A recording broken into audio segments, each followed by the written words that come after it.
Hello दोस्तों, चलिए जानते हैं आज इल्तुतमिश के सबसे कुशल गुलाम और दिल्ली सल्तनत के इलवरी वंश के एक कुशल सुल्तान, योग्य सुल्तान के बारे में, जिसका नाम है बलबन। ठीक है। तो बलबन जो थे वो पहले मंगोलों के गुलाम थे, जिन्होंने उन्हें खरीद करके किसको बेच दिया था? इल्तुतमिश को बेच दिया था। और वे दिल्ली सल्तनत के सुल्तान इल्तुतमिश के सबसे कुशल गुलामों में से एक बन गए थे। उनकी योग्यताओं से प्रभावित होकर इल्तुतमिश ने उन्हें अपना खासदार नियुक्त किया। और उनकी मृत्यु के बाद, यानी कि इल्तुतमिश की मृत्यु के बाद, ये दिल्ली सल्तनत के 9वें सुल्तान बने। ठीक है। ये अपनी योग्यता से ही क्या बन गए थे? तुर्के चहलगानी, जिसे चालीसा दल भी कहा जाता है, उसके सदस्य बन गए थे। तुर्के चहलगानी या फिर चालीसा दल, इसके सदस्य बन गए थे। ठीक है। तो जब बलबन सुल्तान बने ना, तो इनके सामने काफी सारी समस्याएं थी। ठीक है। क्योंकि ये स्वयं किसके सदस्य थे? ये स्वयं चालीसा दल के सदस्य थे। और उसके अंदर जितने भी अमीर थे ना, चालीसा दल के जितने भी सदस्य थे, वो बहुत ज्यादा महत्वाकांक्षी थे। ठीक है। महत्वाकांक्षी थे, और वो सभी क्या चाहते थे कि आगे चल करके हम भी क्या बने? सुल्तान बने। वे सब सुल्तान के मुंह पे तो उनकी अच्छाई अच्छाई करते थे, लेकिन सुल्तान के पीछे उनकी बुराई करते थे, और ये देखते थे कि किस तरीके से सुल्तान को उसके पद से हटाया जाए। ठीक है। अब क्योंकि जो बलबन, वो स्वयं क्या था? बलबन स्वयं किसका सदस्य था? बलवंत स्वयं चालीसा दल का सदस्य था। तो इस वजह से उसे पता था कि जो इसके सदस्य हैं, वो एक ना एक दिन क्या करेंगे? मेरे खिलाफ भी साजिश रचेंगे, मुझे भी मारने की कोशिश करेंगे, और मुझे भी गद्दी से हटाने की कोशिश करेंगे। तो इस वजह से इसके समय की सबसे बड़ी समस्या तुर्के चहलगानी थी। ठीक है। इसलिए इसने क्या करा? शासक बनते ही उसके महत्व को कम करने की कोशिश की। ठीक है। उसके महत्व को कम करने के लिए इसने क्या करा कि राजतंत्र को एक गंभीर पेशा बना दिया। मतलब कि जो राजा है ना, उसको एक ऐसा पेशा बना दिया कि राजा तो बस जो बनेगा उसका वो ये है, उसके अंदर ये क्वालिटीज होनी चाहिए। ठीक है। उसको, आपको उसको सजदा करना पड़ेगा, वो तो खुदा का, एक खुदा की तरफ से भेजा गया एक मैसेंजर है। ठीक है। इस तरीके से उसने राजा के पद को बना दिया। ठीक है। ये अपनी जो योग्यता है, उसे तुर्की चहलगानी का सदस्य तो बन गया। अब प्रॉब्लम तो वही थी उसी के सामने। तो इसने क्या करी? उनकी शक्ति को कम करने का प्रयास करा कि किसी भी तरीके से इनकी शक्ति को क्या कर दिया जाए? बिल्कुल कम कर दिया जाए। और धीरे धीरे इसने क्या करा? चालीसा दल को इतना कमजोर कर दिया कि एक टाइम पे जाके उसका जो अस्तित्व है वो बिल्कुल ही क्या हो गया? समाप्त हो गया। ठीक है। और इसने राजतंत्र को एक गंभीर पेशा तो बनाया। ठीक है। उसके बाद इसने राजत्व का एक नया सिद्धांत दिया। क्या दिया? एक राजत्व का एक नवीन मॉडल प्रस्तुत किया। ठीक है। जिसकी जो ना, ये ईरान से आया था। कहाँ से आया था? ईरान से। ईरान से आया था। क्या आया था ईरान से? राजत्व का एक जो मॉडल था वो। ठीक है। इसके अंदर इसने क्या कहा कि इसने खुद को ईरानी योद्धा जो वो था अफरासियाब। ठीक है। उसका नाम क्या था? अफरासियाब। इसने खुद को क्या कहा कि जो ईरानी योद्धा अफरासियाब थे, मैं उनका वंशज हूँ। वे बहुत ज्यादा ताकतवर थे, बहुत योग्य थे। तो उन्होंने क्या कहते हैं कि मैं ऐसे कोई गुलाम गुलाम नहीं हूँ, मैं तो अफरासियाब का क्या हूँ? वंशज हूँ। ठीक है। और इसने ईरानी प्रथा थी सजदा एवं पैबॉस। ठीक है। आप सभी जानते भी होंगे सजदा एवं पैबॉस। इसने उसको शुरू कर दिया। यानी कि अब अगर कोई किस में आ रहा है, ये ना इसकी एक चाल थी जो चालीसा दल है उसको कमजोर करने की। क्योंकि सजदा में पैबोस में क्या होता था कि जब कोई राजा से मिलने के लिए आएगा, तो वो आकर के उसके सामने से दंडवत प्रणाम, मतलब उसके पैरों में गिरेगा, फिर उसके पैरों को चूमेगा। ठीक है। इस तरीके से क्या, और इस्लाम में क्या है? इस्लाम में तो किसी और के सामने सजदा करना मना है। ठीक है। इस्लाम में सिर्फ हम अपने खुदा के सामने सजदा कर सकते हैं, और किसी के सामने झुकने की इजाजत नहीं है, बिल्कुल भी। ठीक है। तो इस वजह से इसकी सजदा जो ये वाली चीज थी, इसका बहुत से जो उस टाइम के उलेमा थे, उन्होंने क्या करा? इसका विरोध भी किया कि मतलब ये चीज गलत है। अब सजदा जब डायरेक्ट आकर के जो चालीसा दल के सदस्य हैं, ठीक है, जो 40 दल के सदस्य हैं, वो आकर के इसके सामने सजदा कर रहे हैं, इसके पैर चूम रहे, तो उनकी इज्जत क्या रह गई अब? है ना? उनकी जो बिल्कुल एक तरीके से मान मर्यादा थी, वो क्या होती जा रही थी? खत्म होती जा रही थी। ठीक है। वो उसने, उसका ये प्लान था कि ये जब आकर के मुझे सजदा करेंगे, तो इनका तो खुद ही बिल्कुल मनोबल क्या हो जाएगा? जीरो हो जाएगा कि भाई हमें तो इसके सामने सजदा करना पड़ रहा है। ठीक है। सजदा में पैबोस को लागू किया। उसके बाद इसने स्वयं को जिल्ले इलाही, मतलब खुदा का प्रतिनिधि बना बताया कि मैं जो खुदा का मैं प्रतिनिधि हूँ, मुझे खुदा ने भेजा है यहाँ पे अपना प्रतिनिधि बना के, और मैं जो भी तुम्हारे से कहूंगा उससे तुमको क्या करना पड़ेगा? मानना पड़ेगा। किसकी उपाधि ली स्वयं इसने? खुद को क्या बनाया इसने? जिल ए इलाही। ओके। नेक्स्ट इसका था कि इसने एक फारसी त्योहार त्योहार नौरोज को भी शुरू किया इसने। ठीक है। और इसने राजपद को क्या बताया? नियाबते खुदाई बताया। राजपद को, मतलब राजा के पद को क्या बताया? नियाबते खुदाई बताया। क्या बताया? नियाबत ए खुदाई, मतलब ईश्वर की छाया। नियाबते खुदाई, इसने राजपद को नियाबत खुदाई बताया, ठीक है। और इसने अमीर हाजिब नामक पद बनाया। दरबार के अंदर ये नहीं चाहता था कि दरबार के अंदर पहले क्या होता था कि नाच गाना भी हो रहा है, अपना चुटकुले वगैरह भी सुनाए जा रहे हैं, राजा सबके साथ फ्रैंक हो रहा है। तो इसने खुद की एक ऐसी छवि बना ली बिल्कुल हार्ड वाली कि मतलब सबके सामने कि भाई मैं तो अपना बिल्कुल बहुत ज्यादा स्ट्रिक्ट राजा हूँ, ठीक है। इस तरीके से इसने दरबार में अनुशासन को बनाए रखने के लिए कौन सा पद बनाया? अमीर हाजिब, अमीर ए हाजिब पद बनाया दरबार के अंदर अनुशासन को बनाए रखने के लिए, ठीक है। और इसने राजतंत्र को एक शक्तिशाली आधार बना देने के लिए दीवाने आरिज नामक सैन्य विभाग बनाया। उसका नाम क्या था आपका? दीवाने दीवान ए आरिज, ठीक है।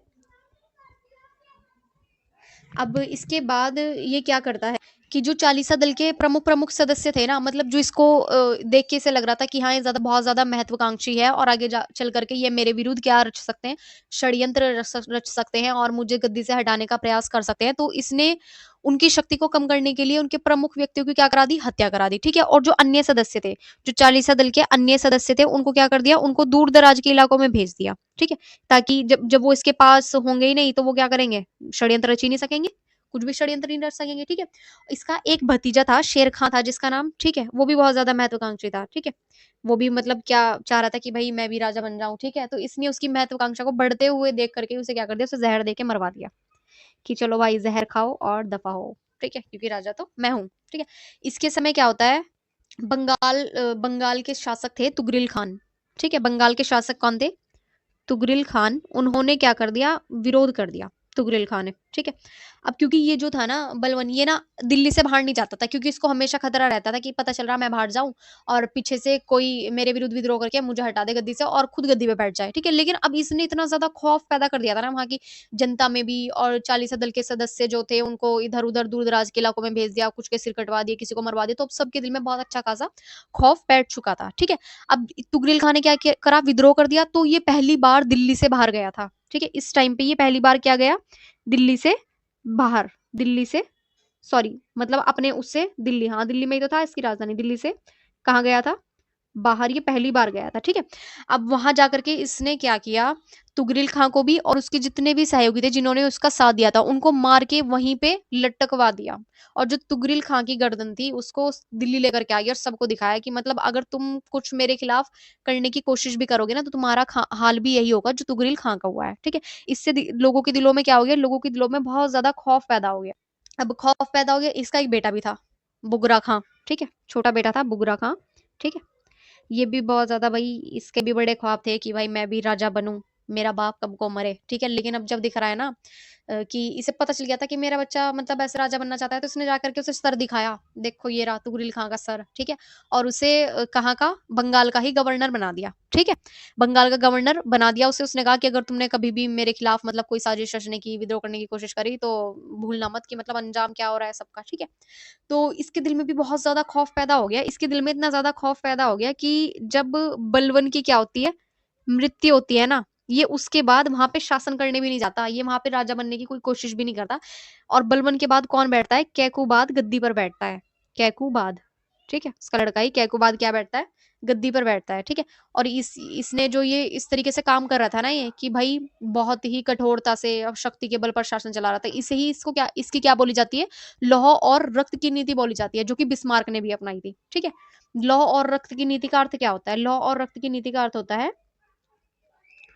कठोरता और बल व शक्ति के आधार पर क्या चलाना? शासन चलाना, ठीक है। शासन चलाना, ठीक है। कठोरता, बल और शक्ति के आधार पर क्या चलाना? अपना शासन चलाना। अब कठोरता और शक्ति के बल पे क्यों चला रहा था शासन? क्योंकि अगर ये शक्ति ना अपनाता, अगर ये सरवर्ण ना काट के लाता, दूसरों को ना मरवाता, तो इसका डर किसके दिल में होता? है ना? ताकि किसी भी प्रकार की जो विद्रोही जो भी समस्याएं हैं वो क्या हो और अव्यवस्था ना फैले दिल्ली में, ठीक है। इस वजह से इसने किसकी नीति अपनाई? लौह और रक्त की नीति अपनाई, ठीक है। और इसने एक रक्त की शुद्धता पर बहुत ज्यादा बल दिया, ठीक है। इसने रक्त की शुद्धता पर क्या दिया? बल दिया। और अपने आप को ना इसने तुर्क मुसलमानों का अधिकारों जो है उनका क्या बताया? रक्षक घोषित कर दिया कि जो तुर्क मुसलमान है आपके, कौन? जो तुर्क मुस्लिम्स हैं, उनका क्या हूँ मैं? उनके अधिकारों का मैं रक्षक हूँ, मैं उनके अधिकारों की क्या करता हूँ? रक्षा करता हूँ, ठीक है? और इसने जो कमाल मेहर नामक व्यक्ति थे एक, वो ना उनको ये प्रांतीय लेखा परीक्षक बनाना चाह रहा था, ठीक है? ख्वाजा नामक पद देना चाह रहा था। ख्वाजा नामक पद क्या था उस टाइम पे? ख्वाजा का पद था उस टाइम पे, ख्वाजा का पद कौन सा था?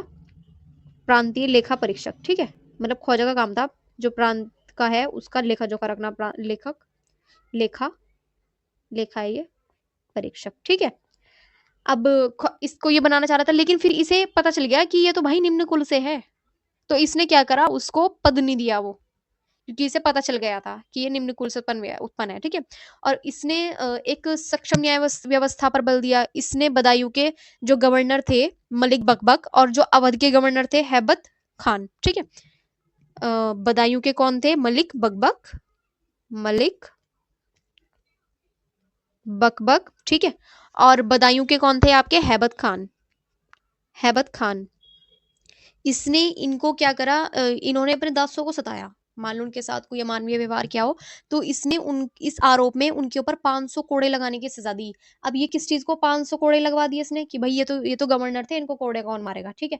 किस वजह से? ताकि ये जनता का क्या जीत सके? जनता का विश्वास, जनता का विश्वास जीत सके। क्योंकि आपने देखा होगा जब हम जो रजिया सुल्तान है उसके भाई को गद्दी पर बिठा दिया गया था, लेकिन इल्तुतमिश क्या चाहता था कि मेरी बेटी रजिया क्या बने? शासिका बने। तो वे गई बाहर मस्जिद में एक लाल कपड़े, लाल जोड़ा पहन के, शुक्रवार के दिन, ऐसे जुमे वाले दिन, कि मेरे पिताजी तो मुझे शासिका बनाना चाहते थे और ऐसे से मेरे भाई को बिठा दिया गया है, तो अब जनता ही मेरे साथ न्याय करे, उसने बात बोली। तो जनता ने क्या करा था, उसके भाई को घेर करके, ठीक है, उसके किले को घेर लिया और उसकी क्या कर दी थी? हत्या कर दी थी। और उसके बाद रजिया को क्या बिठा दिया था?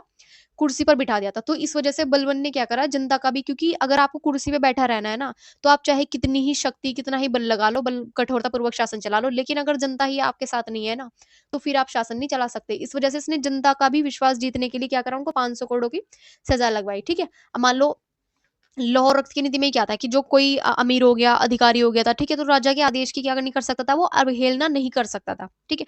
इसका परिणाम क्या हुआ? इसका परिणाम ये हुआ, जो लाहौर रक्त की नीति थी, कि उसके शासन में जो आंतरिक शांति है ना, मतलब उसके जो उसका जो राज्य है, ठीक है, उसका क्या है, जो उसका राज्य है उसके अंदर क्या बनी रही? शांति और व्यवस्था बनी रही एकदम, ठीक है? शांति और व्यवस्था बनी रही बिल्कुल, जिससे दिल्ली सल्तनत हमारी क्या हो गई? दिल्ली सल्तनत मजबूत हुई, ठीक है? अब इसके सामने हम जानते हैं कि जो मंगोल है ना, वो भी इसके सामने बहुत बड़ी समस्या उभर करके आए। मंगोलों की भी समस्या थी इसके टाइम पे, ठीक है? तो मंगोल जो थे, इसने क्या करा कि मंगोलों की समस्या के प्रति ना इसने दोहरी नीति अपनाई। कौन सी नीति अपनाई इसने? दोहरी नीति। दोहरी नीति मतलब दो नीति अपनाई इसने। पहली तो ये क्या करा, पहली में तो इसने क्या करा कि जो मंगोल थे ना, उनके दरबार में अपना एक दूत भेजा। मंगोलों के दरबार में क्या भेजा? अपना दूत भेजा, ताकि वो उनसे क्या बना सके? राजनीतिक संबंध बना सके, राजनीतिक संबंध बना सके, और उनसे, और वे भारत पर क्या ना करे? भारत पर आक्रमण ना करे, ठीक है? नेक्स्ट उसने क्या करा कि अब इसने कहा कि भाई मान लो, चलो अगर उन्होंने आक्रमण कर भी दिया, ठीक है, तो फिर मैं क्या कर लूंगा? तो उसने एक बनाई, दो सुरक्षा पंक्ति का निर्माण किया उसने, ठीक है? किसका निर्माण किया? दो सुरक्षा पंक्तियों का निर्माण किया। दो सुरक्षा पंक्ति, ठीक है? उसने क्या किया? दो सुरक्षा पंक्तियों का निर्माण किया, ठीक है? अब इसने एक सुरक्षा पंक्ति कहाँ रखी है? अपनी अपनी एक सुरक्षा पंक्ति रखी है इसने इसने लाहौर में, ठीक है, दीपालपुर में, और किस में? मुल्तान में, ठीक है? एक सुरक्षा पंक्ति यहाँ रखी, और जिसमें इसका जो बड़ा पुत्र था मोहम्मद, उसको क्या कर दिया? इसने नियुक्त किया। लेकिन जब मंगोलों ने आक्रमण किया ना, आक्रमण किया, तो उसके अंदर मोहम्मद जो है वो मारा गया, ठीक है? दूसरी जो इसकी पंक्ति थी, वह थी आपकी सुनाम सामना। सुनाम सामना का नाम अभी ऐसे नहीं कि मैं बता रही हूँ आमने सामने, ठीक है? सामना नाम है जगह का एक, सुनाम, ठीक है, सामना, और भटिंडा, ठीक है? यहाँ पे इसने किसको नियुक्त किया? अपने छोटे पुत्र बुगरा खान, जो कि क्या कर रहा था? एक वो बनने की कोशिश कर रहा था, राजा बनने की कोशिश कर रहा था, वो महत्वाकांक्षी था। अभी मैंने बताया था ना बुगरा खान के बारे में, वही, ठीक है? उसे भटिंडा, सुनाम और सामना में क्या करा? उसको उसको वहां का जिम्मेदार बना दिया। ये जो उसकी दोहरी नीति थी, दोहरी नीति, ये क्या रही इसकी? असफल रही, ठीक है? असफल रहने का कारण ये था कि जो मंगोलों के आक्रमण के चलते ही ना, मंगोलों ने आक्रमण करके उसके जो सिंध क्षेत्र था ना, उसे अपने सिंध क्षेत्र को गंवाना पड़ा था। सिंध क्षेत्र किसके कब्जे में हो गया था? मंगोलों के कब्जे में हो गया था, ठीक है? अब देखते हैं हम कि जो बलबन था ना, वो अपने जीते जी क्या खुसरो को गद्दी पर बिठाना चाहता था। खुसरो नहीं, क्या खुसरो। मैंने बोला क्या खुसरो, ठीक है। खुसरो को किस पे बिठाना चाहता था? गद्दी पर बिठाना चाहता था, लेकिन जो कैकुबाद था ना, वो गद्दी पर बैठ गया, ठीक है। तो कैकुबाद कैसा था? अत्यधिक भोग विलास में लिप्त रहने वाला व्यक्ति था। शराब पी रहा, मदिरा पी रहा अपना, और अपने दरबार में उन्हें बुला ली डांसर्स वगैरह को, वे डांस कर रही हैं, उनके साथ खुद भी डांस कर रहा है। जो उसके दरबारी सदस्य थे वो भी आराम से भोग विलास में लिप्त हैं पूरे, ठीक है। तो उन उसी इसी सब के चलते ना वो पैरालाइज हो गया था एक टाइम पे, ठीक है। उसके बाद बुगरा खा कहाँ का है? बंगाल में गवर्नर है, ठीक है। तो बुगरा खान ने जो सामना के गवर्नर थे, अभी मैंने आपको बताया था ना, सामना सेकंड वाली पंक्ति में हमारा आया था, बुगरा खान जिसका नेतृत्व कर रहा था, ठीक है। सामना के गवर्नर कौन थे? जलालुद्दीन खिलजी। जलालुद्दीन जलालुद्दीन खिलजी। इसे क्या कर दिया? ये तो क्योंकि पैरालाइज हो गया था ना, तो इसने सामना के गवर्नर जलालुद्दीन खिलजी को क्या कर दिया? उसका संरक्षक नियुक्त कर दिया कि तुम जो है मेरे भाई के क्या बन जाओ? संरक्षक बन जाओ, ठीक है। इसने क्या कर दिया? कैकुबाद को, पहले तो पैरालाइज तो हो ही गया था, उसे गद्दी से हटा के उसे मार दिया बेचारे को, और एक क्यूमर्स को, अल्पवयस्क जो बच्चा था, उसे क्या कर दिया? गद्दी पर बैठा दिया। नाम क्या था? क्यूमर्स, ठीक है। क्यूमर्स को क्या कर दिया? इसने गद्दी पर बैठा दिया। और ये इसका क्या बना रहा है? क्यूमर्स का संरक्षक बना रहा है कुछ टाइम के लिए। क्यूमर्स का भी संरक्षक बना रहा है। अब दिखावा तो करेंगे, डायरेक्ट तो नहीं मार सकते ना। क्यूमर्स का संरक्षक बना रहा, और फिर कुछ समय बाद इसने उसको भी, क्यूमर्स को भी मार डाला, और किसकी स्थापना करी? खिलजी वंश। यहीं से हमारा क्या स्टार्ट हो जाता है? खिलजी वंश, ठीक है। बलबन के बाद कौन आता है? क्यूमर्स। क्यूमर्स अंतिम शासक हुआ, ठीक है, जो कि अल्पवयस्क था, और इसका संरक्षक बना पहले ही, और उसके बाद इसने इसको मार करके अपने वंश खिलजी वंश की स्थापना कर ली। और खिलजी वंश का प्रथम जो शासक या संस्थापक बोले हम, कौन था? वो Jalaluddin Khilji. Thank you for watching this video.